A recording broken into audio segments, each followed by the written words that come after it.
Welcome, ladies and gentlemen. We are back on the shop, or the shop is open for business. However, we say we need an opening catchphrase, guys. But welcome back, Ray, as usual here, and Dakota is back from hiatus, hibernation. How's it going, Dakota? Good to be here with you, fellas, man. Glad to be home. Yes, sir. And Ray, I don't know if we have any bets that I have to pay up, but I got a couple cold ones here. I think I won on mine. Speedy, and I hope you join, but there was no mention of Berlanga. That was the big one, bro. I was gonna be really disappointed if I lost that bet. Speedy said that Canelo would mention Berlanga post fight. I didn't hear. I seen Berlanga acting a fool out in Vegas, but there was no talk of him post fight. So, hey, what up, Bourbon? Bourbon and boxing. Shout out, man. Let's go. Yeah, Berlanga was definitely acting fool. We'll get into that. It's been a crazy week of boxing. We've got a jam-packed show full of topics. Before we get started, I'm gonna take a toast because for 4 weeks in a row we have smashed the Catch and Counter podcast in the ratings. Absolutely demolished them. 4 weeks in a row. This is gonna be number 5. We are the A show here at ITR Boxing. So congrats, fellas. This is for you. And Dakota, join in. Even though you weren't here the past few weeks and you were seen on Catch and Counter, you can still celebrate with us. Bro, I'm team ITR, so A team, B team. We're winning no matter what, right? Yeah, exactly. Bring in the views. Anyway, what's good, guys? What should we start with first? I mean, we've had a crazy week. We've got Canelo technically had 2 fights last week. He had to fight against Oscar De La Hoya, which I think he lost. No. I don't know, man. Oscar was getting him on the promos, man. Then we got Ryan Garcia. I said this. I said, bro, Oscar wants to sue Canelo for defamation because he stole money from fighters. In that same talk or same speech that Canelo said that, he also said Oscar shoved kitchen utensils up his. Oscar don't want to sue defamation for that. He wants to sue defamation for stealing fun. Like, yo, come on, man. And I haven't seen, but if it's out there, please show me a video. I want to see Oscar's face when Canelo said that. But was that at the presser? Yeah. He said it in Spanish, right? Yeah, he said it in Spanish. Yeah, he said that Oscar also steals kitchen utensils and uses them, whatever. Which, bro, that didn't come out of thin air, because a while back, I'm gonna look for it. Some Oscar was sued or in some type of lawsuit, and a girl alleged that he took her kitchen utensils or whatever. So, Canelo was going low, bro. He was, there's this whole big battle right now, right? Kendrick, Drake, everybody's going low. Hey, yo, Canelo and Oscar top that. Like if you're into that, you should have watched these two fight week. They were going at it, man. And I thought that was, hey, man, I enjoyed it. I watched it again today, and when Oscar just randomly, cuts off Canelo during his part on the mic, and he's like, "You know who your daddy is." Like, that was gold, bro. Did you watch it, Dakota? No, I've seen little clips of it, but I haven't seen it in its entirety. I think I got the gist though. Yeah. It was wild. It was I felt like Oscar was feeling himself, right, in that speech, and Canelo was taking it. And then Oscar started feeling himself a little too much and said, "So put some respect on my name." Yeah. And that's when Canelo was like, "Hold on, bro. Hold on. You didn't even write that. Who wrote that?" And they kind of set it off. Like Canelo has done so much for Golden Boy, which has been brought up, right? Like, these aren't my talking points, but like Canelo really saved Golden Boy when Golden Boy and PBC, Al Heyman fighters split. Canelo stayed there. So, I kind of got to give it to Canelo. He stayed loyal. And then whatever happened, something happened, right? And it's obviously personal. But I think that was one of the highlights of the fight week. That was. And go ahead, Dakota. Well, I was going to say, because it's like you have Canelo, who, like you said, where was essentially carrying the promotion as the biggest name in boxing, even while the sport was getting more divided with more promoters and networks and whatever. And then, you have Oscar, who I think still has like a fighter's ego to some extent. Oh, yeah. That I think he does kind of have a hard time watching Canelo get the shine as like boxing's Mexican star. So I think they're both hyper competitive, and it's just they still have to work together in a sense, even if he's not signed to Oscar anymore. They still have to show up in the presser together. I don't think they can help it. I mean, I say a lot on here. I think Felix will co-sign this, but like Floyd always comes around big fight weekends. Like they can't let that go, right? Like that's Floyd's whole identity. Oscar's not much different, right? Like no. Oscar and Floyd, they're kind of what made boxing what it is today, in the sense of transcending into, I don't know, all of America, right? Past just boxing. So like, when you have these big fights, I think Oscar gets amped up. Like, yo, it's my time to go. And I thought he was feeling himself, and him and Canelo were going at it, and I did like, Oscar had a video to one of Ryan Garcia's rap songs. Bro, that was out of I don't even know a fever dream. Yeah, that shit was so weird. Yeah, so that video, I was like, yo, Oscar's cooking on this, right? Like the tailored suit, and he's throwing in a whole music video. So it was good back and forth. Did you catch the Easter egg in that video when he had the little guy? He had him dressed in the fishnets the way Oscar. I mean, he put that. You would think that'd be something that Canelo would put in a diss for him, but Oscar literally had the little guy dressed in the same fishnet that he was in that picture when he was with that escort many years ago. Yeah, bro, it was crazy. So the fight week was good. And I felt like it was kind of needed. And maybe Oscar knows that, right? Because Oscar's a master marketer or whatever. Because there was never really any bad blood between Canelo and Jaime Munguia. Right? I kind of felt like Canelo even liked Munguia. Yeah. Which when we get into the fight, I think that played out and showed. But, and that might have been the whole where Canelo goes back to, I'm not fighting any Mexicans, whatever. I think he really wants the best for Munguia, almost. So for him and Oscar to kick off fight week, hey, man, it sold the fight, right? Because Munguia wasn't really. Without a doubt. But before we get into the action, let's circle back to the other big headline during fight week. On the same exact day as the press conference, the headlines were just going crazy. There's Ryan Garcia tested positive, dropped dirty, and now there's this whole, asterisk looming over the fight. We're waiting to see what's going on. From what I hear, it's not going to end well for Ryan Garcia. It looks like that B sample is positive as well too. They're just, I don't know what they're waiting on with the results for that. But what is your guys' take on that? Because that's a turn of events none of us really expected either. I mean, to be honest, man, if that's the case that he's testing positive for PEDs, like I just hope that he has to face some kind of consequence for that, and that he's not immune to that because he's like a popular fighter and he's a rich guy and he brings a lot of money to a lot of people.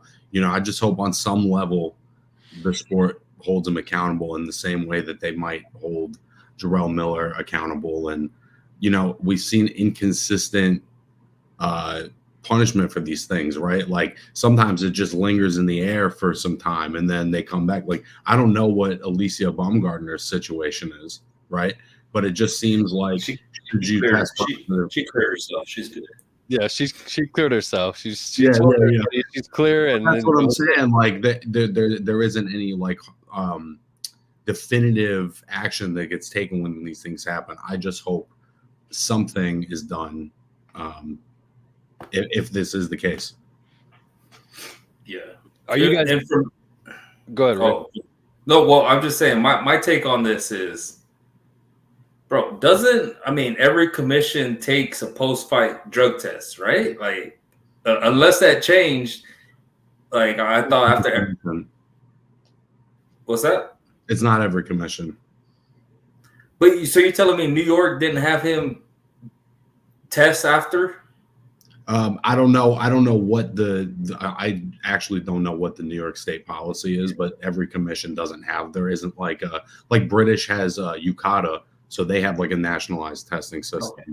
But well, I would like, I guess, because like me looking at it, I would like to know, like, I don't know, maybe this is just how I always assumed. It's like after the fight, they take a P test, boom, and then sometimes you hear, they tested dirty or whatever. But I would think Ryan Garcia would have to take a P test post-fight for the commission. So, like, that's what I'm like, where's that result? Show me that result. Because, this VADA thing, and it shouldn't be like this, but, like, everything has become almost political, right? Like, who are they with, whatever. And then because of that, now everybody has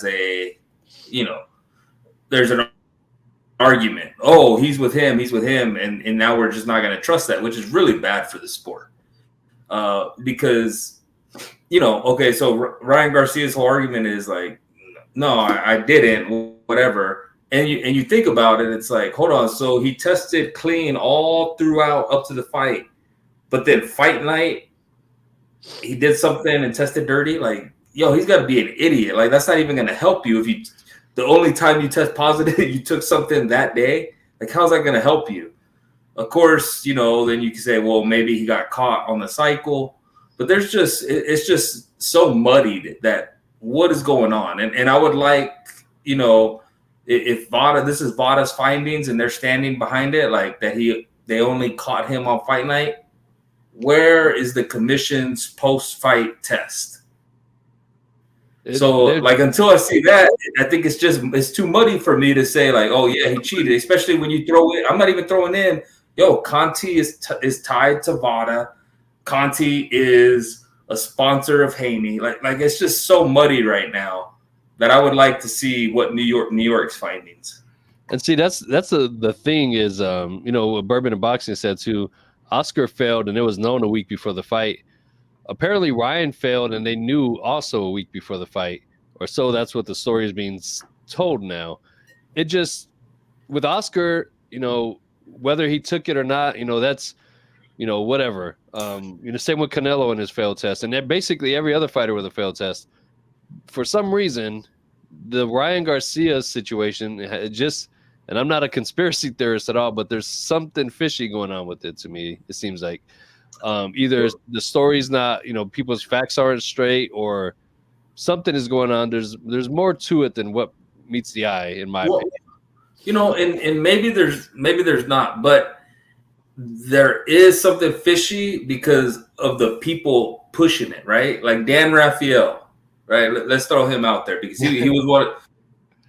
He was one of the big ones. I don't know. He might have broke the story or whatever, but like all leading up to the fight, just completely anti-Ryan Garcia. And then all of a sudden he has the findings and he breaks the news in completely ignoring, the Conti link to VADA and all this. It's just, like I said, it's just too muddy to like what's real and what's not. I don't know, man. That sounds like a lot of gymnastics to be doing. I mean, to me, it sounds like the kid just popped for a test, and maybe Rafael was happy to be the guy to put that out there, but I don't see how that would influence the actual results of the test. And I mean, he kind of showed throughout the whole fight buildup like he doesn't really respect boxing. He comes in 3.5 pounds overweight. Even if he's faking it, he's pretending like he's drinking and he's getting fucked up. Yeah. And like, so it kind of is. I'm not saying like I know. I'm just saying it would seem consistent with how he feels about boxing. No, I agree with that. I'm just saying like, and maybe they don't test, right? We said we don't know, but I would just like to see, did New York take a test post fight? And if they did, show me the results of that test. If it's dirty, then hey, Ryan, you got two separate entities showing you're dirty. Well, right now, I think it just speaks to a bigger issue about like not having a uniform testing system, because I'm almost certain especially in America where we have each state has its own commission, there is no regular standard. Like some states do use WADA, but some states or some promoters buy into a VADA testing system as a part of the fight. So there, again, it's like you're still contracting drug testing and this and that, whereas it should just be the responsibility of each commission to handle that. And I know that costs money, but that's how it should be handled. Yeah, and also I think where like promoters get into it and then they're kind of going to bat for their guys. It's like what's real and what's not. You know, like we saw the whole Conor Benn issue. You know, and they're like, oh no, he could fight. He could fight. Like, hold on, he just tested positive, but you know, Eddie Hearn's saying he could fight, but then Eddie Hearns has Devin Haney, and it's like, oh no, Ryan cheated. It's come on. And I think it's just hard to tell. And like I said, it's just so much going on that he still can't fight in the UK because of the UCADA test. He still can't fight in the UK. Oh. That's why you see him fighting in Florida. You see him fighting in Vegas. He can't fight on his home court right now because of this test. And I think they're still figuring out how to handle it. I mean, I think you said it best. There's just something needs to be uniform. And with all this that came up, I feel like it's already such a mess that Ryan could throw it in there and make it even messier, and kind of skate on that. Yeah, he'll do 100%. Like, you know, I don't know. I get where, you know, they get the biggest criminal and then they use him to help make that not happen again. But I just feel it's too close right now with Victor Conte. Right, like he's obviously one of the biggest cheats in the history of the sport, with like Marion Jones and the track and all that. And then okay, he helped create something to find cheaters, but he's also helping athletes at the same time. It's just too dirty for me to kind of feel confident one way or the other. Yeah, there's a lot of weird things going on with this one. And you all know, I mean, I was never, you know, Ryan, I respected his skills and what he has as a fighter, but I was never a fan of him. And I think anybody who knows me knows that as well. So you would think I'd be just like Dan Rafael, quick to throw him under the bus. Like, yeah, he's a cheat. But I don't know, something just in my gut, I just don't feel it. I don't. We'll have to wait to see what finds out, you know, what happens. I mean, it doesn't really help when Tank Davis comes out and is going to bat for him and is like, yeah, these guys are dirty. They cheat. Ryan's clean. It's like, hold on, you would expect him to go again? It's like the waters are so muddied. It's like, what do you believe? And until you have I think that's the problem. Until you have a uniform, hey, this is Olympic style testing. This is USADA. We have no ties to anybody. We're a completely separate entity. We're just doing a job. Until you have that, I think you're going to run into this, you know? Yeah, without a doubt. Definitely another – I mean, thankfully that it didn't put too much of a – well, it did. It made headlines all over the place for like the day. But then Felix, like it made headlines, right? And you would think if, oh, hey, we have this steroid user, whatever, you think they'd kind of be outcasted. But then what do? We see Ryan Garcia at the fight with Oscar, at the fight, taking pictures with Canelo, he's there being accepted. So it's like, what do I believe? The only people that are kind of really pushing that are people that were against him beforehand. The Raphael, the Haneys. It's like, man, I think it's just so. I think the flip side of that, right, is that if you are a popular fighter, if you have a large following, if you generate a lot of money, there is generally less consequences given to you because people don't want to prevent you from bringing money to their promotion, their whatever, their commission. So I just think that until there is like some sort of definitive action taken, you're going to get that weird gray area like with Conor Benn. You're going to have the same situation with Ryan Garcia. Unless they take action and they turn the fight to a no contest because they're that certain and it just lingers in the air, like that's really not good for boxing. Yeah. Real I quick, mean, I would Ray, think. I was gonna say because I know Nibs. I don't know how late he's gonna stay up with us, but he definitely had. I don't know if you heard it on Friday, but he had a sort of a response, and he just kind of underlined the fact that he is. As soon as Amanda Serrano and Katie Taylor are done fighting, he's turning the TV off, and he is not watching Jake Paul and Mike Tyson. He's going to be the only person in the world out of the millions tuned in that is going to be doing that. And I said it on the show. He's gonna be in his bed. He's gonna be in his bed making mad faces. I'm not watching that fight. Nibs, you're watching that fight, bro. Stop lying, or you're gonna be asking what's going on.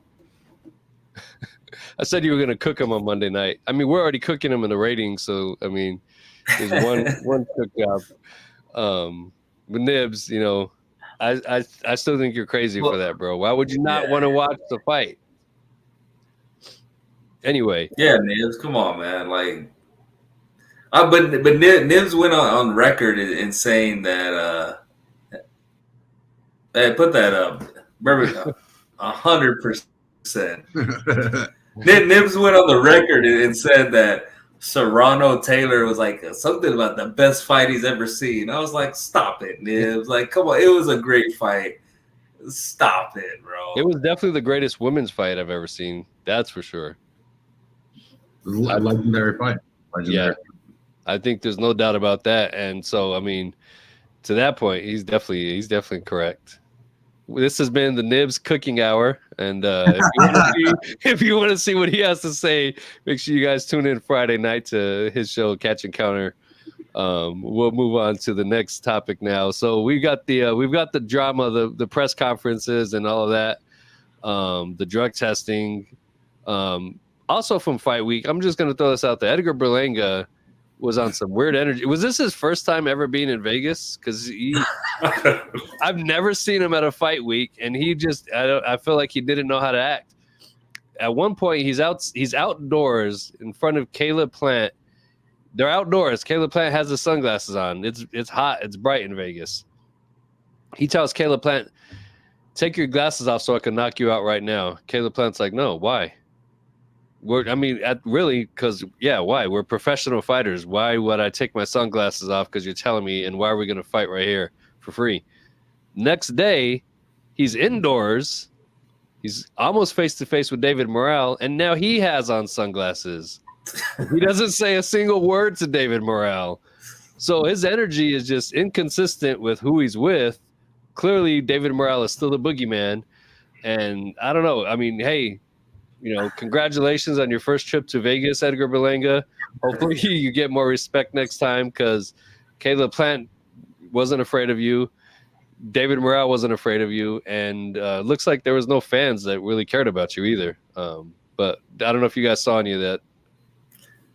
I didn't see nothing. Oh, I did. I did. I think Edward Berlanga was having a good time, man. I'm not mad at it. Like I think he was enjoying the Vegas atmosphere. You know, that's a Cinco de Mayo. That's a boxing fan's dream. I think they were all on there. I think every fan was there, and they were maybe acknowledging Berlanga and probably gassing him up. I think he was having a good time, man. Maybe a little intoxicated. The Caleb Plant thing, you know, I think I saw Caleb talk after, and Caleb was like, yeah, Berlanga said if he doesn't get Canelo, we could go at it. But I guess Berlanga's dad was in the back saying, hey, don't say that. Don't say that. You know, like Caleb's been in these big fights, right? Like, obviously, Caleb would take that fight, right? He has nothing to lose. He has a couple losses. So, like, Caleb was all about it. But I think Berlanga was hyped up and probably maybe feeling himself a little bit. But come on, man. I think we know he don't really want those problems. We've created a new term on this show called pulling a nibs. Yeah. If you're not watching, right? That's what you're not watching, but you're going to watch.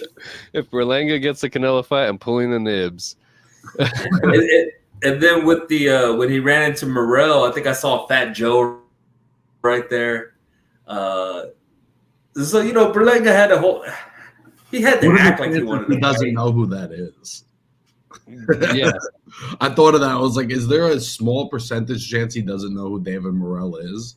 I Would want almost to be worse. bet on it. Yeah.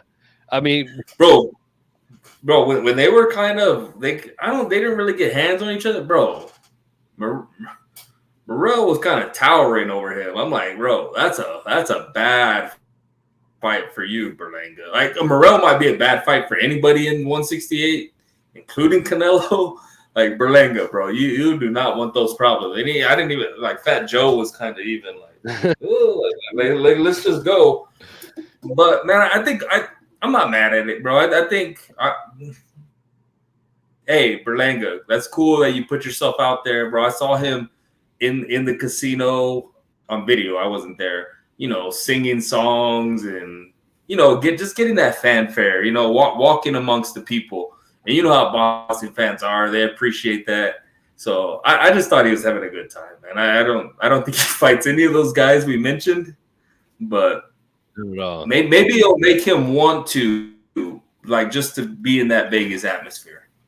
And honestly, like, and I say that not even as a joke, but like this is the first time I've seen him during like fight week, festivities for any fight. You see a lot of the same dudes. You see, Keyshawn Davis. You're going to see Antonio Tarver, Roy Jones. A lot of Tank Davis. David Benavidez is always Teofimo is always around. Yeah. You're going to see a lot of the same faces. I've never seen Edgar Berlanga at one of these. So, I mean, maybe he's stepping out of his shell a little bit now and, getting out there and trying he's always mostly fought in New York, right? Like, he's kind of held that down. Maybe he's fought in Florida, but outside of that, I mean, he's pretty much exclusive and in the bubble. But I'm not holding anything against him. For him to be, he is a fighter that we know. And, kind of put him in the hotbed of boxing in Vegas on one of the biggest weekends. Hey, man, do your thing, Berlanga, but just watch out what you say, because, there were some killers. Benavidez moment. Yeah. What was that? There were some killers in his face. David Benavidez moments where fucking Chris Mannix catches him on camera for a second. Oh, God. Like, had one or two too many, and it was like not that cool that he put a mic in his face. Yeah, that was bad. Yeah. That was bad.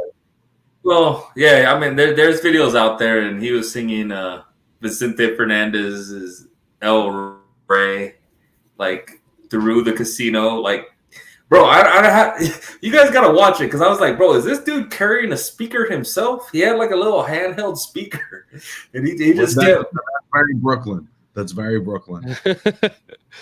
Okay, yeah, he just kept holding it, and I felt like they just kept playing it. He was singing it. Of course, the Mexican fans, they're gonna join in and gas him up, and he was all about it. Like I said when I started, I think he was having a good time, and I'm not mad at that, man. Boxing's a fun, those big fights, a big fight weekend, those are fun times, man. I just think he was enjoying himself. Yeah. Hey, shout out to Edgar. At least he was he got a feel for that fight weekend, and maybe we will. I think I called him Edward. I think I called him Edward. Edgar Berlanga. Put some respect on his name. So for fight week activities, that was pretty tame outside of the main stuff there. I think Edgar was the only person. Actually, I did see Tank and Devin Haney have a shouting match outside the MGM Grand at the valet area. Who knows what they're talking about? Somebody said that they were fighting over Ryan Garcia, which is kind of funny when you think about it. Who knows what they're talking about? But hopefully it leads to a Tank and Devin Haney fight. I'd still want to see that. Go ahead, Ray. Oh, you want to see that? I thought this dude's name was Abdul Wahid. Now, what happened with that? What was that about? I don't know. Not? Yeah, that was short lived. He found out he couldn't eat pork, and that was it. He's like, no. Who knows? Who knows what happened with that? It definitely seems weird that was like a. He never even referred to himself as Abdul Wahid. It was, I don't know what they're called, like a church or what it is. But they referred to him. They made the announcement that that's his new name, but he never changes his Twitter handle. But He never changed his name or anything on his bio anywhere. But yeah, that's because it's like I think you referred or you corrected maybe me or maybe Nibs. I don't know. We'll just throw Nibs under the bus every time here. But because like during Muhammad Ali, right, and people to disrespect Muhammad, they were calling him Cassius. They wouldn't call him by that. And I felt like you, Felix, were like Abdul Wahid. And I'm like, bro, this dude has never gone by Abdul Wahid. It's like you don't want to be disrespectful, and when they put that out, that's his name now. But yeah, I don't know. I mean, it means nothing to me. I'm just wondering what happened. I know. I'm curious about that too. I had wondered, not that I thought it was a publicity stunt, but I wondered if it helped him in any legal way at all. I don't know. I just felt like I was curious. I'm not a conspiracy theorist, but I was wondering what the motive was behind it. If I helped him, get out of trouble somehow, some way, or what it did for him. But yeah, that was definitely short lived. One of the most short lived name changes I've ever seen. So then the next, now that the fight week, we're 38 minutes into the show. Now that the fight week drama is over, let's get into the fights. Undercard for Canelo and Munguia. Anything stands out that you guys want to touch on? Well, I think we should just start with giving a shout out to Jesus Ramos for having a hell of a performance against Johan Gonzalez, who was a pretty solid fighter coming into this. I wouldn't have said he had any chance against Jesus, but Jesus, bell to bell, just put an absolute beat down on this guy. I thought they could have stopped it 3-4 rounds before they did, but kid was tough. People forget Jesus is 23 years old. I would have a hard time finding another 23-year-old right now that's that good. Oh yeah, no, without a doubt. That was a hell of a performance from the beginning to the end. And then the way he ended it at that too was amazing. Yeah. Shout out to Mono, like that was great. That was great stuff. And like you said, Dakota, you'd be hard pressed to find another 23-year-old right now that is performing at that level in the sport. That's what I'm saying, bro. He does everything well, bro. He does everything well, and he's super aggressive, difficult to hit on the way in. Like, I just see so much upside to him, and I think he's going to grow from the Lubin fight, and he may lose another fight before it's all said and done. But I think he's a hell of a fighter, man. Oh yeah, without a doubt. And just seeing his work ethic too, like up close and personal, like man, like he is one of the most hardest working dudes in the gym that I've ever seen or been around. That guy puts on marathons in the gym every time out. It's great to see him work. And I'm excited to see what he's got next. And again, his opponent was no slouch either. That was a durable opponent. We were talking about it last week. Those South American fighters they're no pushovers at all, and he handled that. He made him look like Roy Jones said. It's not that I don't fight nobody; I make him look like nobodies, and he definitely made him look like a nobody for sure. Yeah, that knockout was nasty, bro. That punch, just coming forward and. I mean, even if the dude was a nobody, right? Like I'm not saying that, but it's like if you're able to do that to somebody, that shows that you're on that next level, right? Because I always go back to Danny Garcia and Rod Salka, and everybody hated that fight. Fine, but look what Danny Garcia did to him, right? Like that's what an elite level guy does to not elite.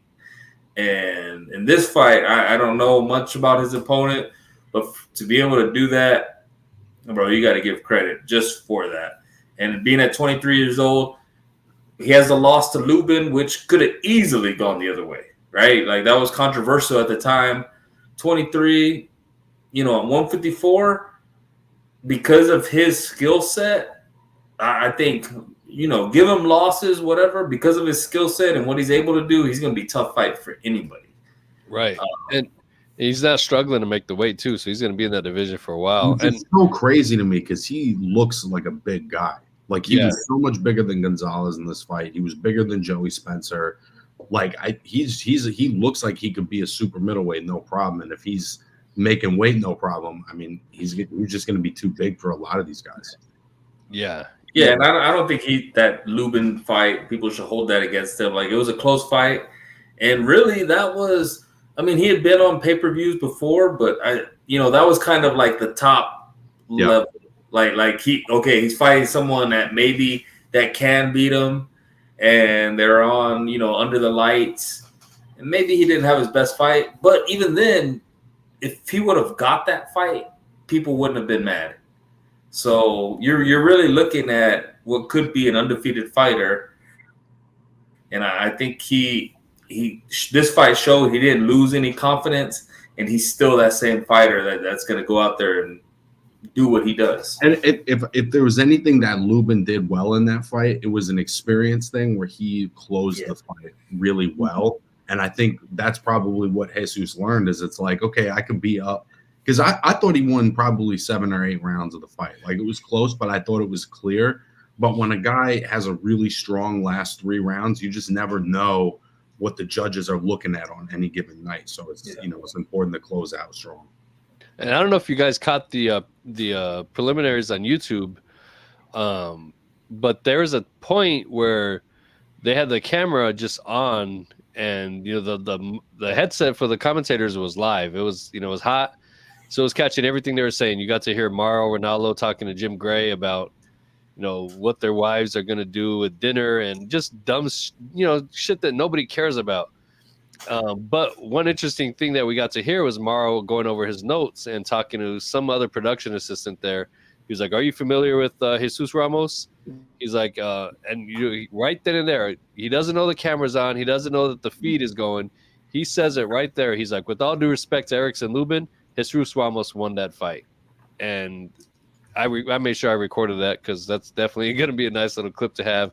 But there you go. Even them, when the camera's not on, that's exactly how Mauro Ranallo felt. And I'm sure everybody around there, agreed with him too. And I still to this day agree. Yeah. And I'll tell you what, the fight that I would love to see right now is Jesus Ramos and Sebastian Fundora. I don't see why you can't make that fight happen right now. It doesn't say Fundora is not going to be able to fight Crawford because Crawford's going to fight Madrimov. So why not make that fight happen? Tim Tszyu is already fighting Virgil Ortiz, which is a great fight, even though Tim lost that. So everybody in this division is getting in the mix. Why not make Ramos and Fundora? Yeah, that'd be a good fight. I mean, Fundora's already beat Lubin. So, yeah, mix it up and give Lubin a fight. The guy that was just on the undercard. On this undercard? No, he was on the Mendoza undercard. Yeah. The guy that beat Mendoza. I'll think of his name. But he's but I mean, give him to Lubin. Give him to Lubin. Like Mahacek. There you go. Like give him to Lubin. Like we've talked about this for maybe years now. I don't know, for sure months. Like 154, there's a lot of guys, and they've all seemed to want to fight each other. So yeah, make these fights happen, man. I think they're all down, and Ramos showed that he's still who we thought he was. And Fundora showed that there still isn't a definitive guy at this weight class. And so that's what makes it really fun is we're still actually figuring. There is no cash cow. There is no definitive top guy. We're still figuring out who that top guy is. And I think I love that. Yeah. Yeah, I think this one, that Tim Tszyu Virgil Ortiz fight, man, I really love that fight. I think it's an opportunity for Virgil to maybe move into that position as I'm the guy. If he's able to do something to Tim Tszyu that, Fundora couldn't. Or maybe like Tim Tszyu's like, no, I'm still that guy. Yeah. I had this I had this blood in my face that I couldn't fight. Listen, Tim could win that fight, bro. He could. Yeah, he could. Yeah. And props to them for both of them for taking it, right? And it's happening soon, right? Like, what are we talking about? August, something like that. Yeah. Yeah. I hope to see these guys fight often because we want to see all these guys. We want to see Jesus Ramos. We want to see Lubin, Fundora, Tszyu, Ortiz. If Crawford, Crawford's there, like Like, man, if all these guys want to fight each other, we're gonna have some good fights for the next couple years And at least. the best thing about it is they're all under the same umbrella too, so that makes 154 the most interesting division because all of these fights can be made. You know, you can make the argument that Crawford's not, but Crawford does the free agent thing, and he, you know, if he wants to get in the mix, he will. You know, we'll find out what he wants exactly, but he's gonna, you know, ultimately he's gonna do what he wants to do, and he's earned the right to. But you know, even without his name in the mix, it's still a good batch of dudes all around. And we're not even mentioning Jermell Charlo, like. Right. If he wants to come down, right? Like I think he probably doesn't have any belts left. He might have been stripped since when he left, but if he was the undisputed champion. So if he wants to come down and kind of show like, no, I'm the guy here. There's just so many good fights to be made, and I hope they make them. Yeah, I'm with you on that. Dangerous fight for Tim Tszyu if he loses both U.S. fights could kill his career. I don't know about that only because of the way the Fundora loss was. Well. Yeah, that's I don't know about that because you're on mute, Dakota. Oh, I was just gonna say, you know, it depends on how he loses to Ortiz too. If he loses a close split decision, Virgil, I think that's a lateral move. And it might be, and I would say like even if however he loses to Virgil, then hey, I mean. We got these other guys we'll throw you in against, right? Like now you got Jesus Ramos. What can you do against them? Like you're gonna have an opportunity because there's so many names in there. Like let's say he gets knocked out by Virgil Ortiz. Who's not gonna watch Tim Tszyu, Erickson Lubin? Right. You know, who's not gonna watch Tim Tszyu, Jesus Ramos, Tim Tszyu, Boots Ennis, whatever. Like there's so many guys, and this is where I think hopefully this division shows that losses don't matter. You know, Tim Tszyu loses and Jermell Charlo says, hey, we should have fought. Let's fight now.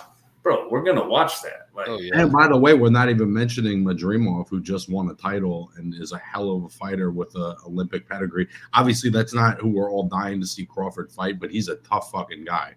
Yeah. And I think it's going to be an impressive performance for Crawford. I just, you know, would expect obviously Terrence to win based off of what we saw against Spence.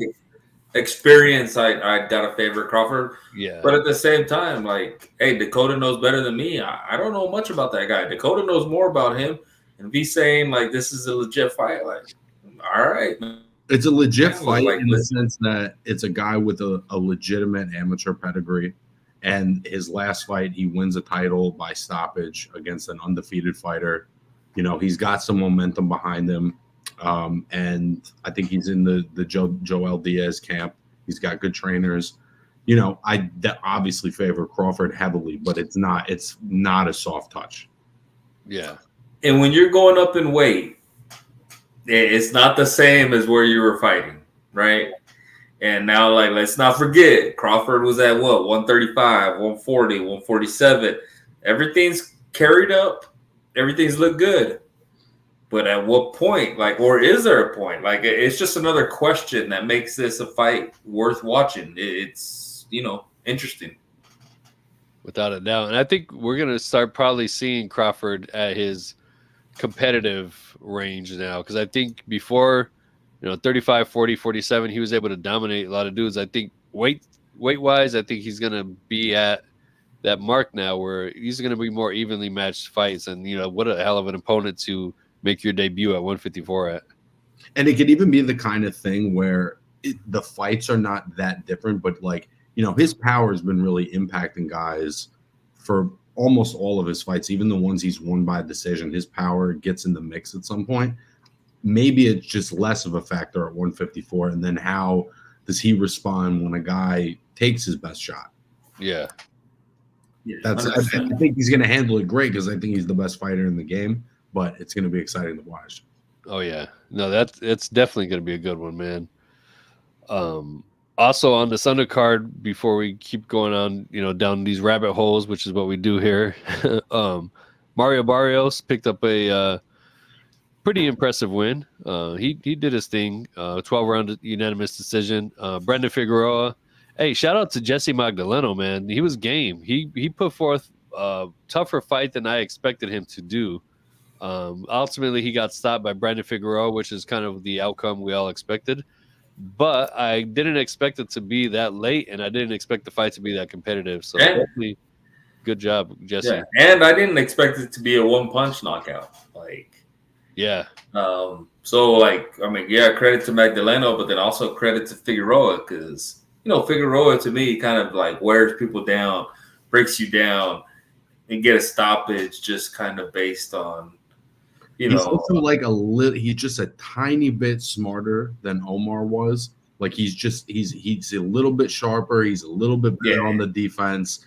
And I think it just he doesn't quite just walk into power punches in the same way.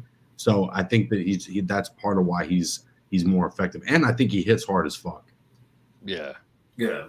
But the issue with this undercard for me as a whole, beyond Stanionis and Maestro was a great fight, 50-50 fight, two really good welterweights. But Barrios and Figueroa are sort of top three in their weight class, and they haven't fought in a bit. And this just wasn't really these weren't the matchups I was looking to see for these guys. They weren't bad matchups, but these weren't necessarily the fights I was looking for Brandon Figueroa, No, 100%. I'm a huge Figueroa fan. But even when I saw the opponent, I'm like, I like to see that maybe even just a lateral move, whereas it feels like he's a guy who's worthy of a big fight, Well, I mean, even if it's a guy I like, I want there to be a possibility that he loses. Magdaleno put up a good fight, whatever, and he was looking like he could do something. But before that fight, I was like, no, there's no way. Yeah. And at the end, what happened? Figueroa finally hit him, and that was it. And it's like, all right, cool, you won that fight, but I expected you to win that fight as soon as I heard who you were fighting. So I wanted, I'd like to see him in better. And even with Barrios, kind of the same thing. I don't know. It was a good levels fight. It was just a levels fight. He was just at a different level than Maidana. Yeah. And even though Maidana was kind of the quote unquote puncher, it was obvious that Barrios's punches were impacting him more. Well, and even how that fight turned out, right? When you see Maidana kind of on the back foot going, and it's like, maybe Barrios, you probably should have been in tougher, right? And I like both guys, but I've hated on Barrios. I think he wears the skirt, whatever. He's a cool dude. I've met him, whatever. And he did what he should have done, but I'd just like to see him in tougher. And especially on a pay-per-view, I guess. Come on, give me a little bit more 50-50 fight. $80 pay-per-view, and you got that kind of A-side. Like I was saying before, the only 50-50 on the paid part was Stanionis and Maestro, and that was the first fight, which I was like, damn, a year ago, Stanionis was going to be in a mega fight with Virgil Ortiz, and now he's the opener in an actual 50. It was weird to me. Yeah. Yeah. My problem with that, though, and I'm glad you guys brought this up, is that, and it was cool that they had the prelims free on YouTube. I think that is cool for a lot of people. But if you're going to pay for a pay-per-view, it shouldn't be any prelims on YouTube. For that high dollar that they're asking, I understand it's already on Prime Video. You have to subscribe.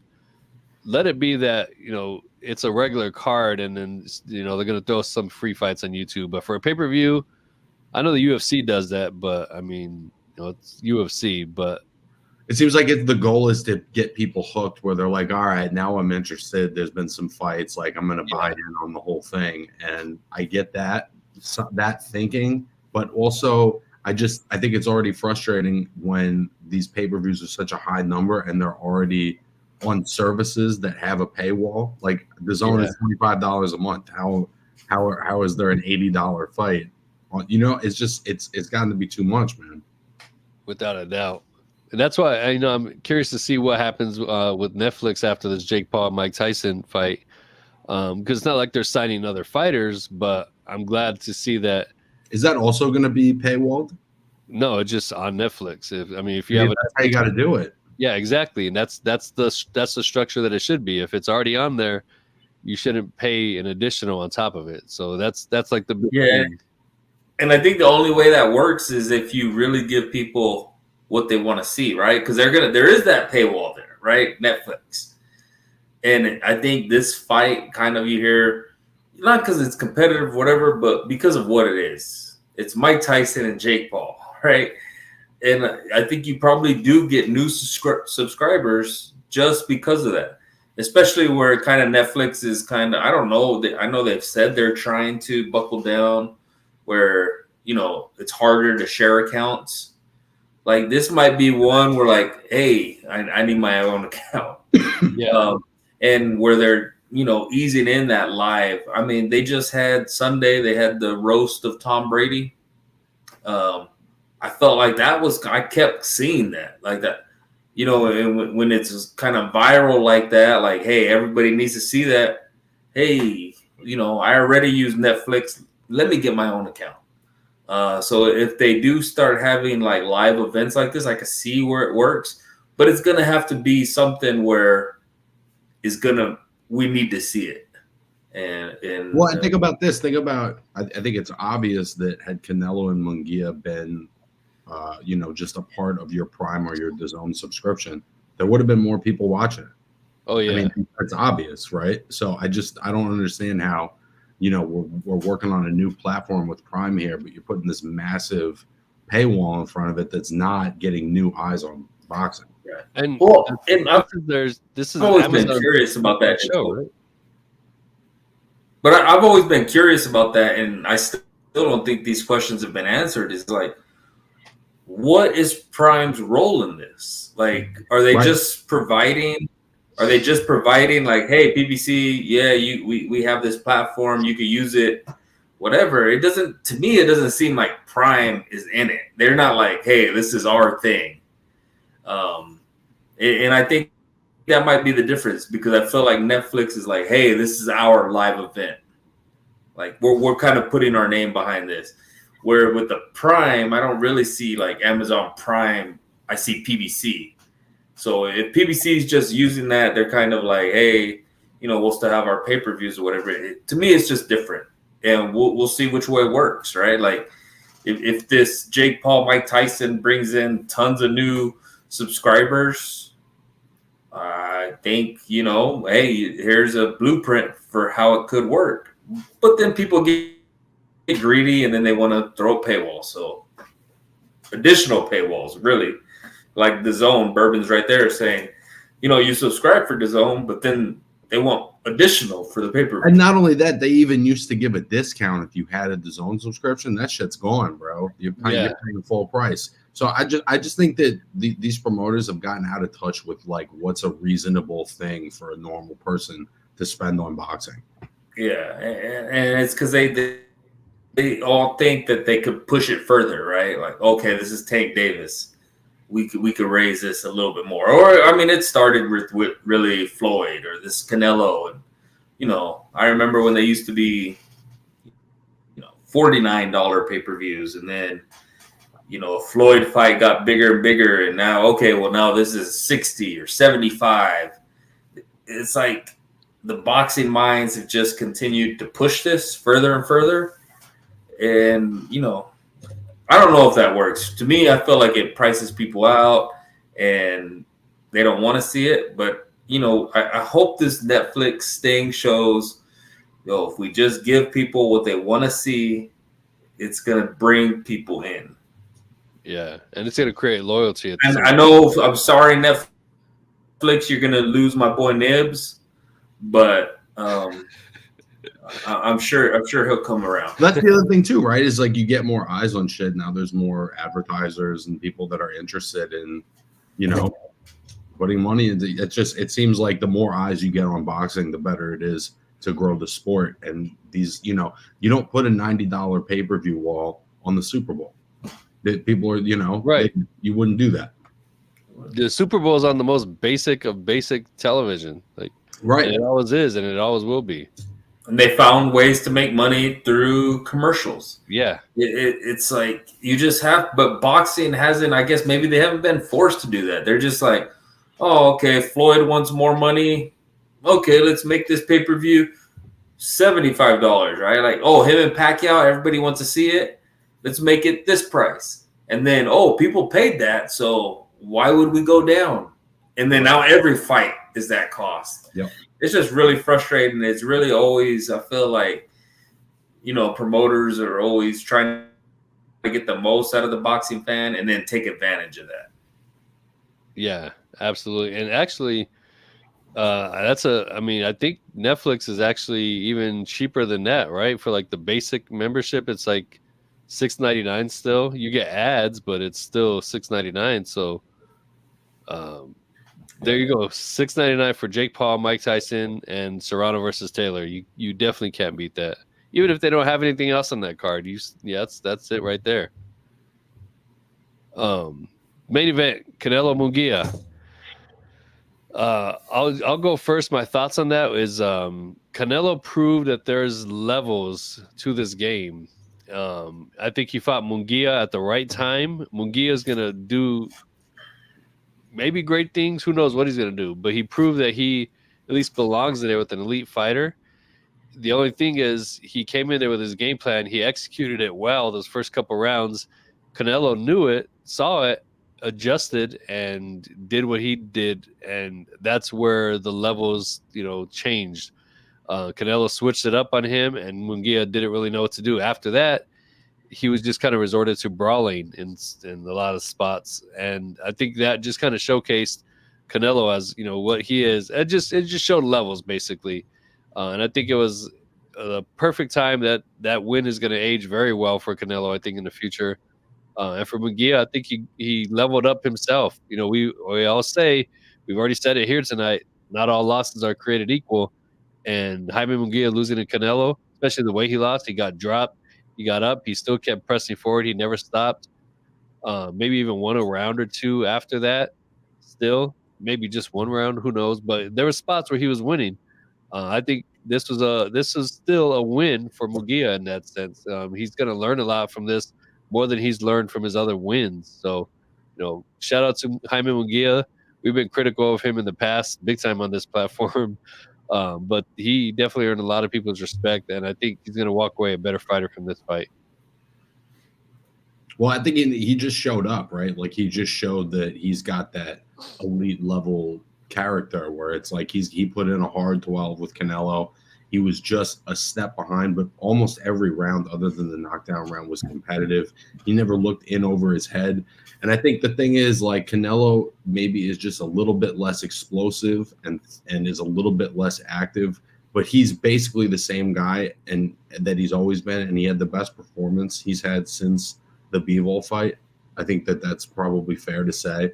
And I think that the win is going to age great. It was also just a great action-packed fight that I think was good for boxing. A lot of respect for Munguia. And to me, Canelo's still that guy, even if he's 90 or 85% of what he was at his absolute peak. You're gonna have to be really special to beat him. Agree. Yeah, man. To me, we've been wanting Munguia. You said we're critical Munguia. We've only been critical about fight the fights that we want to see. I think we felt that Munguia was ready for a while now, right? And the big thing for me was always when he didn't take the Charlo fight. It's like, come on, man, what are we doing here? But he worked his way up and he gave a good account of himself. Like I thought it was a really good fight. The Garcia-Haney fight was good in the sense that it kind of brought us something that we weren't expecting. But when you really look at it, there's a lot of holding, a lot of that. Bro, this fight, there was no holding. These dudes were just punching. So that was good to see. I thought it was really entertaining. And I think Canelo, he still has it. Like to me, this whole fight was going to be like, is Canelo falling off? I don't think we could say he was. Like his conditioning looks good. He was standing up in the corner. And he's just not as much of a freak as he was in like 2020, 2019. I think that's the only difference, but he's essentially still the same fighter.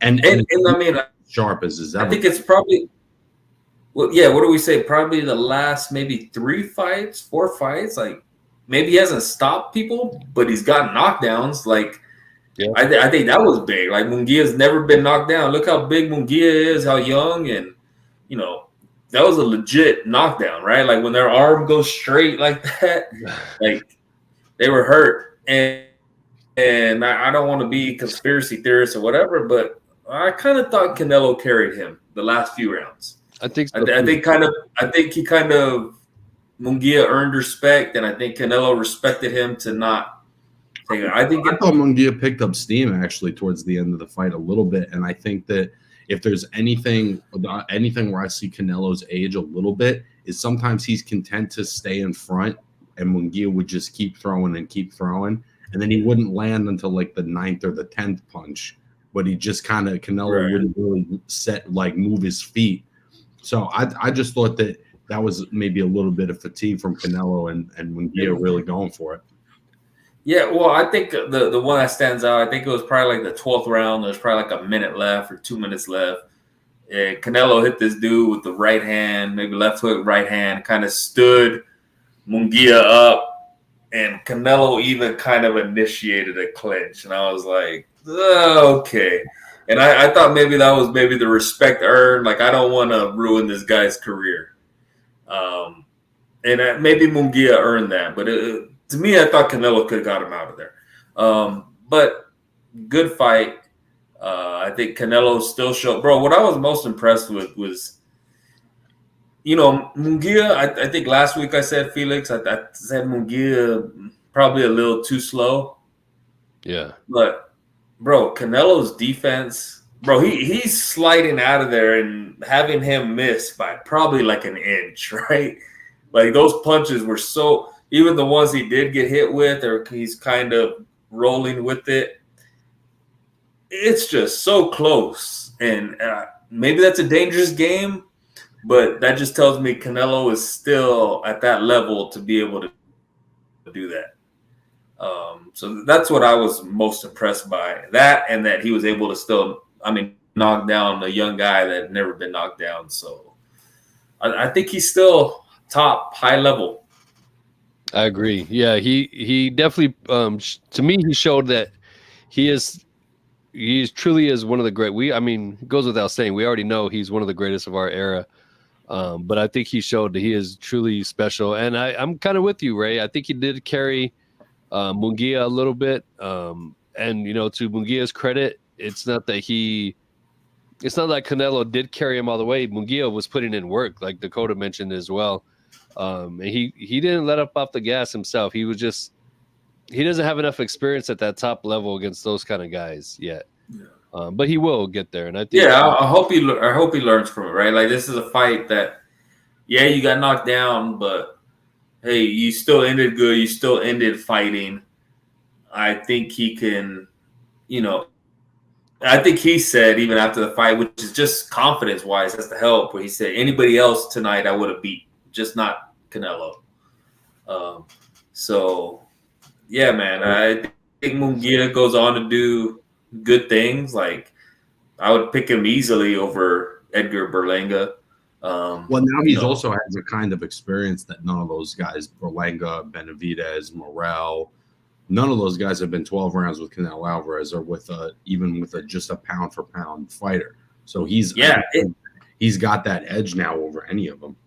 Over them, and that's at top level. Yeah. I'm saying, like, if I put him against those guys coming up, bro, I think I even got to put him over a Pacheco right now, right? Like, sure. So he's kind of over those guys because of what he learned to me. So, yeah, we'll see. Yeah, and shout out Bourbon and Boxing. Bro, I'm right there with you. I'm about to dip out on these fellas too myself.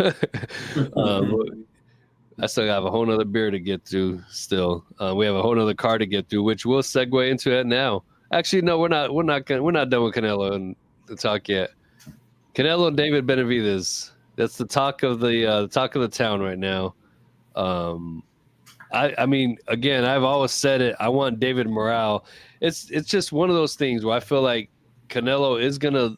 I got both Davids beating Canelo right now, and really nobody else beating Canelo other than Benavidez and Morale. But What are your guys' thoughts on the whole fight week, the build up? It doesn't seem like that fight is leaning towards Morales' favor. It looks like it's all Benavidez. He's got all the momentum now. Well, Benavidez is going up to light heavyweight to fight Vosdick, which is a very serious fight. That's not an easy fight at all. And I think once Benavidez goes up to 175, he's never coming back. He's only going to go up, if anything. So them fighting at 168 is out, I would say. I see, and I think that's part of the plan. Like, the Nail trains with Canelo. He'd been there. I think they kind of offer him, hey, David Benavidez, fight him. If David Benavidez wins, whatever, hey, you really want to fight? Now come back to 168, which would obviously handicap him a little bit. Now, can he do it? I don't know. But would he try? Bro, would he try, though, for the type of money? Yeah.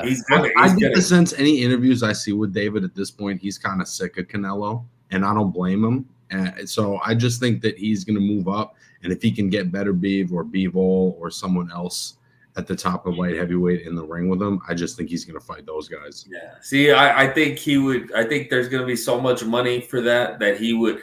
And now if you get Canelo on the offensive saying, where's this guy at? Where's this guy at? I think David Benavidez has to try to make 168. And then would that be good for him? I don't think so.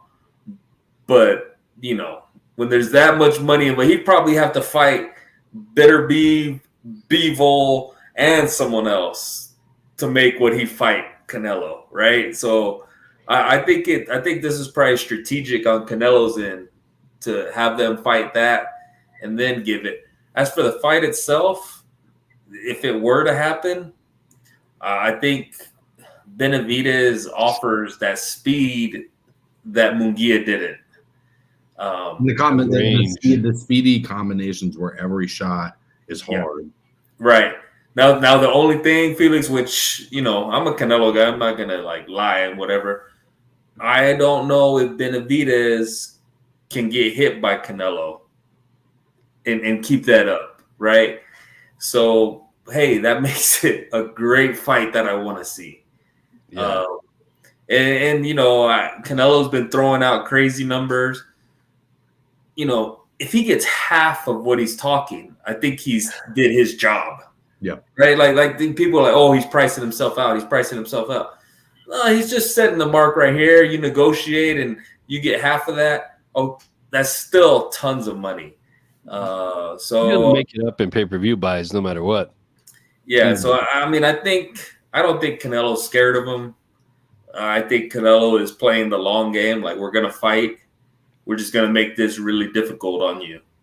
Because look at that video I showed y'all, right? Like when David Benavidez, they posted it, and his wife filmed me like, oh, Canelo's telling him to come to the ring. Bro, I don't think Canelo was talking to him. Like David is really searching for this kind of acknowledgement from Canelo, and I feel like Canelo's just kind of big timing him, which will play into the fight, which will play into the prime motivation, the marketing, and all that. But to me, it's got to happen. It has to, man. It's definitely one of those fights that has to. Now, the what you mentioned, Canelo asking for that money, it's a little outrageous to ask for that much money as a guarantee. I think he's going to clear that amount anyway once you add in the revenue from the pay-per-views and the live gate.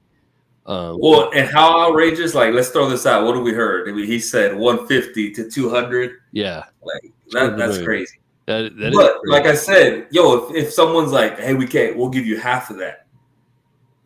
Bro, 75 to 100, that's still crazy. That's still wild. So I think he's gonna I think it's just all negotiating on his end, and he's making David kind of walk the gauntlet, man. You got to go to 175 and beat him. You got to, you had to fight Andre. We didn't know how that was gonna go, so you did that. Then you did that, and David's running through all these, obstacles to try to get to Canelo, and Canelo's at the advantage to, all right, okay, now I'll fight you. Yeah.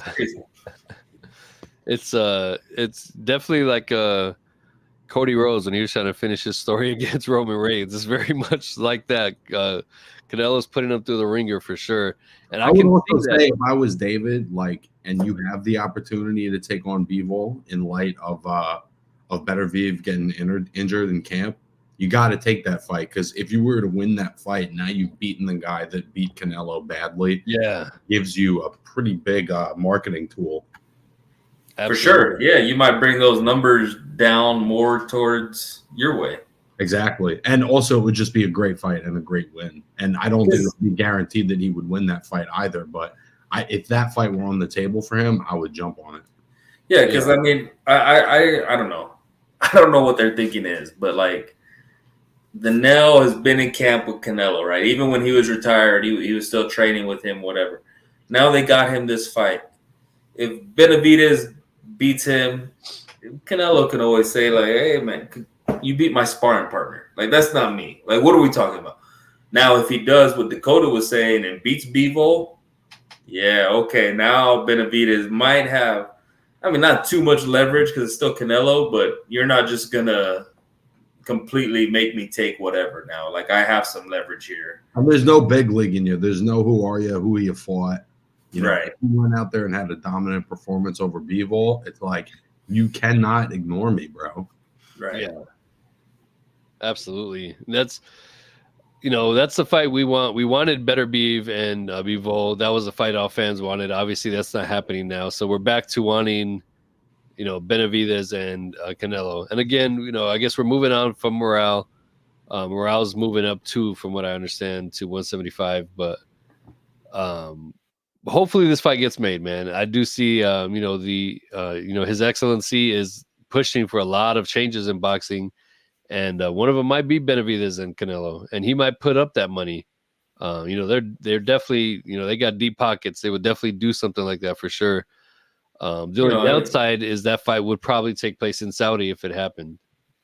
I don't know, man. Hopefully their American card does well, like where he could see, like, hey, this is good for me over here.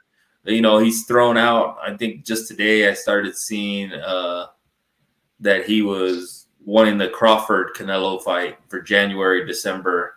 Yeah. Okay, if that's what you want to see, like, but let's get Benavidez first, hopefully. Yeah. Fingers crossed. Who knows? I do feel bad for Morrell because I'm with you. I think Morrell might be the most talented in that division, and he's just gonna have to get one of these other, like Mbili or Pacheco or one of these other, Berlanga, somebody that's a young unbeaten guy, and he's just gonna have to separate himself. I think even if he fights Caleb Plant and blows him out, then that's gonna be because nobody's done that to Caleb Plant, and it's gonna take a special fighter to do that to Caleb Plant. If he does that to somebody like Plant, then that alone is gonna be eye opening, big time. Yeah, my biggest thing with him is probably like, I think it's going to be hard for him to get fights, right? I don't think Caleb Plant has fought everybody, right? Or he's not afraid to fight anybody, but I'm sure David Morrell is not the fight he's looking for. I don't know if David Morrell is the fight that anybody is looking for, right? Yeah. Not that nobody would fight him, but I don't think that, hey, I want to fight David Morrell. So we'll see, man. So now moving forward to this morning, it's probably why I'm so damn tired. I was up early for Inoue and Nery. I mean, that was a fun fight. It was only 6 rounds or 5.5 rounds, however you want to call it. Inoue got dropped, and correct us if we're wrong here, Dakota. Was that the first time Inoue has been ever been dropped? I don't know that for certain. I'm pretty sure that it is, and I also think that it was a legit knockdown. I mean, he really dropped him and hurt him for a sec. You could see in Inoue's eyes. Yeah, it took him a little second to get himself together. And Nery's a great puncher, man. I mean, Nery was in our fight of the year last year against Azat Ovanesian. He's an exciting, explosive, athletic guy, and he's also kind of got a screw loose. So, because he's got a little bit of a screw loose, he was like, fuck it, I'll step to Inoue. I'll try to be the aggressor. And ultimately that meant that he walked into a lot of punches after the knockdown and ultimately got stopped by, a generational talent. Yeah, there it is right there, Nibs with the fact check for us, first time. And yeah, that was, bro. I didn't expect that. And what Nibs had said too. The thing that stood out to me though is what Nibs had said. We were talking in the chat is that Nery got overconfident after that, and maybe he did a little bit too. But I think that was still like just perfect timing because I think Inoue for the most part dominated the majority of the fight other than the knockdown. And I don't think Nery just thinks. I think Nery thinks he's that guy. So Yeah. once he had dropped Inoue, he was like, "Fuck it, I'm gonna go for it. This is my moment." And he was just in with a guy who's got a couple more gears. That he can kick it up. If anything, that showed this fight was a huge learning lesson for Inoue, and it showed us as boxing fans know what he's got to offer too. Outside of being completely dominant, he can come back from adversity and keep pushing forward. And man, what a hell of a performance from Inoue. We've seen him get cocky in the ring before. He did a little bit of showboating there a little bit towards the end, but he waited till he had everything under control, and then he finished his opponent. And man, great performance for Inoue, the first ever two-time undisputed champion who's defended his titles. As we know, the other guy just gave him up. Anyways, he's that dude, man. He is that dude, and I don't know how much further on he keeps going weight wise, or if he stays here. But we're all along for the ride. I know there's the narrative that says he needs to come to the United States to become a star. He doesn't need to in my opinion. Boxing is a worldwide sport. It's not like football or baseball. It's national. You know what I mean? These are national leagues. Boxing is worldwide. And at this point, the titles, they're in Japan. And if anybody wants them, they're going to have to go get them from him and bring them to their home country, I think. I don't know, Felix. You gotta fight here. Like, it's the mecca of boxing. I feel like you have to come here. I don't know what to do though, man. Like between the UK, the Japanese market, there's some other big boxing markets where if you're Anthony Joshua or you're Tyson Fury or you're Inoue, you really don't have to come to America because there's other places you can put 50,000 people into a stadium. I mean, you can, but even those guys you mentioned, Tyson Fury, Anthony Joshua, they all made the trek over here and wanted to make their names known over here. I just feel like, I don't think it's fair, but it's like if you're a soccer player here in the United States, you could be the best soccer player, bro. Unless you're playing over there, the European leagues, we don't care, right? Like you could be Victor Wembanyama, won Rookie of the Year basketball player. Who's the fighter that brings him? Well, because he's a big enough star that he's always going to be the A side. I think there has to be a fight that's big enough to draw him out. And that's true. It all lines up, right? Like you do need that dancing partner. But I'm just saying, I think he does need to put it on over here. Now, it's weird. Does he need to? No, because he could continue to making the money he makes and do what he does over there. But I just think that you have to come over here and fight those big fights. And like Tim Tszyu, like we could have said the same thing about Tim Tszyu. That's a good point. Tyson Fury, Anthony Joshua, like all those boxers, like, oh, yo, we want to make our name over there, right? Anthony Joshua didn't need to. He didn't need to come fight. He was going to fight Big Baby Miller, right?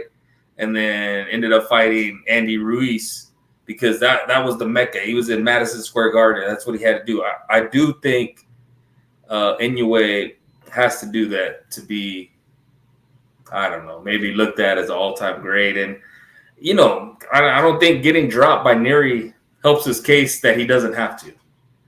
Like that's Brandon Figueroa's son over there that did that to you.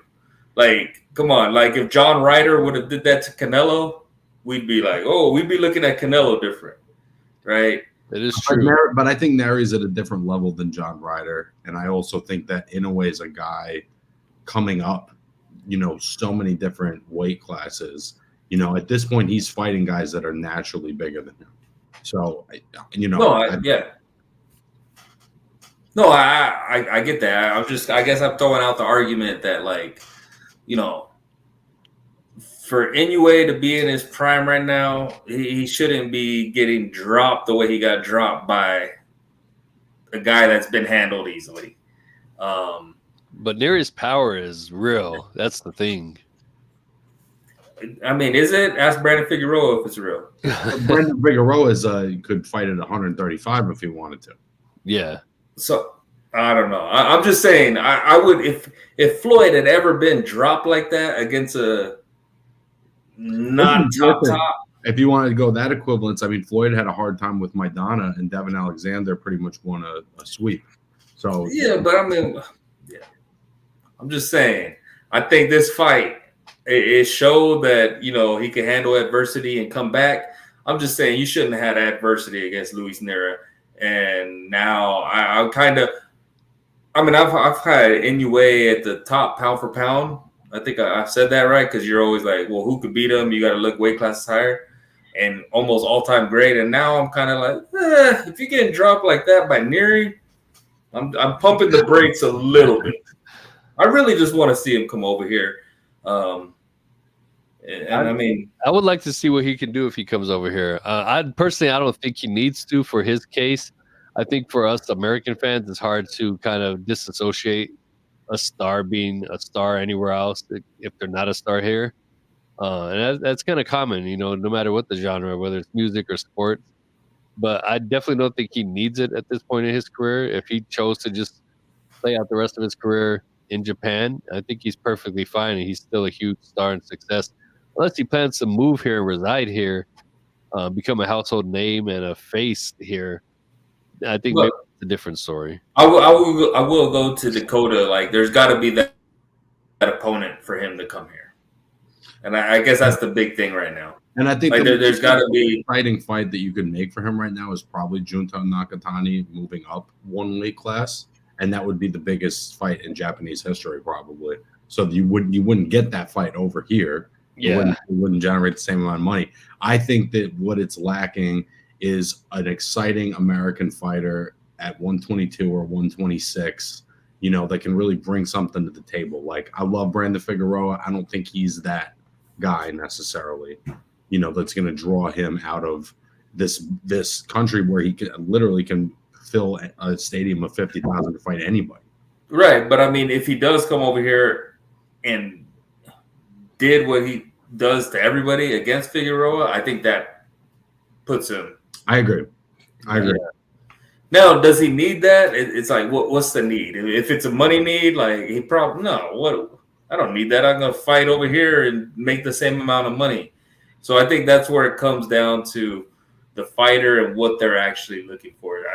I think there are some fighters that I gotta fight in Las Vegas. I'm not gonna be complete until I headline in Las Vegas or headline in New York. Yeah, I don't know enough about Inoue to know if he even knows where those places are, right? He might be like, no, I'm the baddest man, and if you want to beat me, fine, do it.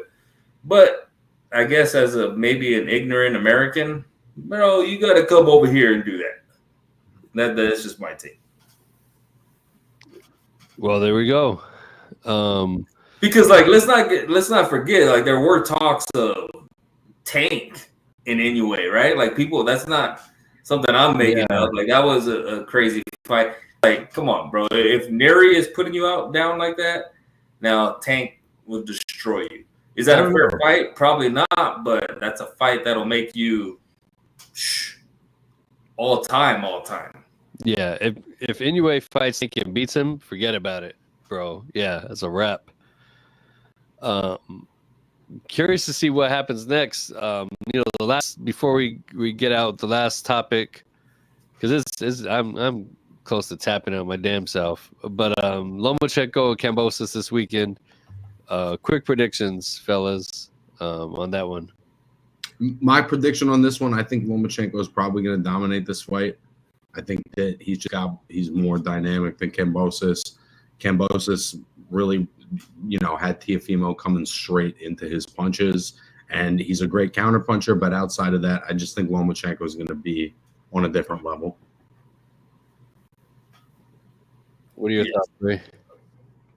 I mean, Shout out to Kambosos, bro. He's made the most of that Teofimo fight. Like, not that he was gifted that. Obviously, he was in a really tough fight, but that fight has probably set him up and his multiple generations up for life. Like the fights that have come from getting that win. Yeah. But this is just another one where I think I thought he was, outmatched in that fight. He pulled it off, I think, on grit and whatever. But I don't think. I think Lomachenko still has enough in the tank to beat Lomachenko, and I would have to take Lomachenko by a unanimous decision. Yeah, I could see a decision for sure. And I think I did see Lomachenko earlier. It was an article. I didn't read it. Wasn't sure if it was clickbait or not. But Lomachenko basically saying, he doesn't have much time left in the sport now. He can feel it and see it, and he's getting close to calling it a career. So hopefully he ends on a high note too, because he's had an interesting. Where are they fighting? Australia, actually. Man, look at that, man. Kambosos is.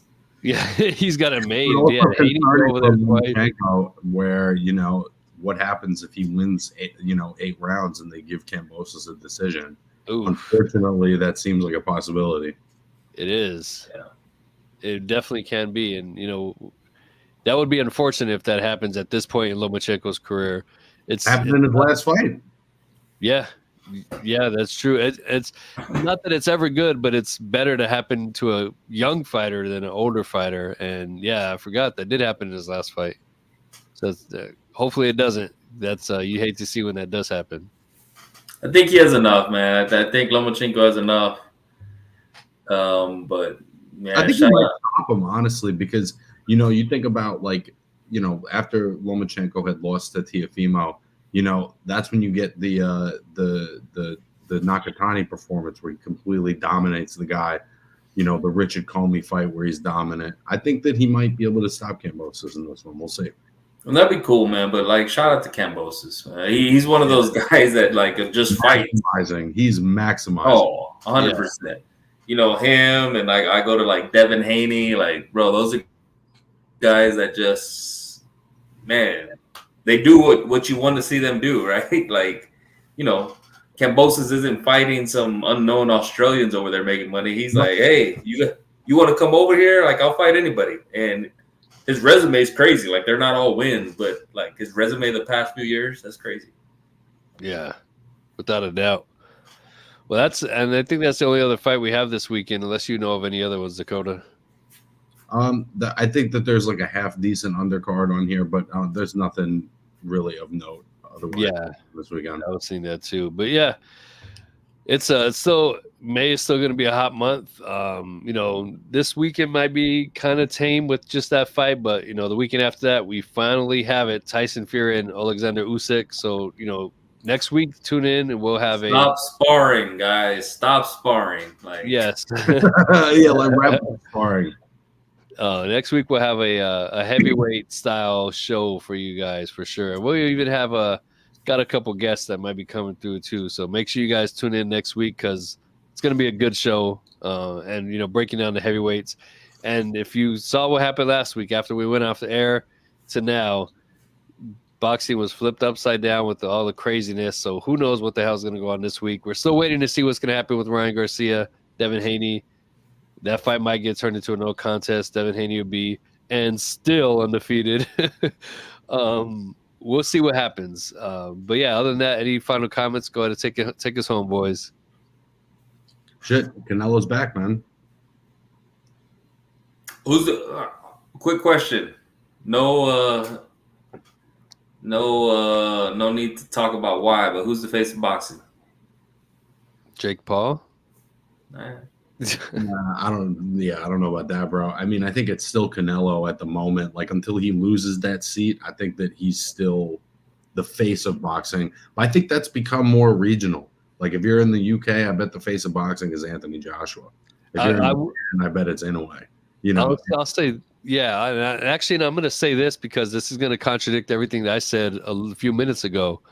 But as you see the graphic of our show, the title of the show, The Undisputed Kings, I think the face of boxing could be Inoue But because he's not fought in the States and he's not become the household name in the States, he's not the face of boxing. But it could be Inoue if he was marketed a little bit differently. He's as huge as you can get of a star in his country. But to Ray's point, pretty much here, yeah, he's not. If he wanted to be the face of boxing, he probably could become the face of boxing. Yeah, without a doubt. His talent, skills, and man, every fight's a highlight reel, really. Yeah. I would go Canelo, but Yeah, you know, Canelo. I always look at those guys that kind of like transcend everywhere. And bro, I'm surprised of how big Ryan Garcia is. Like I kind of like don't buy into he has followers, but then I see him with like everybody and like random celebrities posting him and that. I'm like, wow, maybe it really is. But I'm still gonna go Canelo. I'm going Canelo too. Actually, I'm not going. But like Tank does that. Tank does that too. You know, I feel like everybody knows Tank. Everybody wants to be cool with Tank. So yeah. I just feel like Canelo being undisputed looks better on him than Tank, you know, fighting once a year and not being undisputed ever. So I'm going to definitely go with Canelo for sure. He is that dude right now. And the fact that he's prominent in the States, people know who he is. But that's it. Great. Free Floyd. Oh yeah, Free Floyd. Let's get him out of Saudi, guys. That's it. Good show. Surprised I made it through. I'm about to get knocked out myself in this bed. Let's go to bed, boys. Yeah, even though it's later for you than it is for me here. But hey, I'm poker facing it, Bob. Yeah, it's been a rough one. I don't know if you're Ray's got the. I'm about to put the mask on next week and be just like Ray. Yeah, your eyes give it away though, bro. Yeah, that's true. That's true. I've been like trying to fight it all night, and these damn beers didn't help. But anyway, appreciate you guys tuning in again, and make sure you again tune in next week. We're gonna have the heavyweight preview, and again, tune into our social channels. I'm working on bringing a guest next week. I'm not gonna announce it yet because shit changes all the time. It's supposed to be here tonight, but whatever. Next week, tune in, and we'll see y'all here next week. Same time, same channel, of course. And make sure you like, comment, share, subscribe, all that good stuff that you hear all YouTubers say. Yes, sir. See you guys. Peace.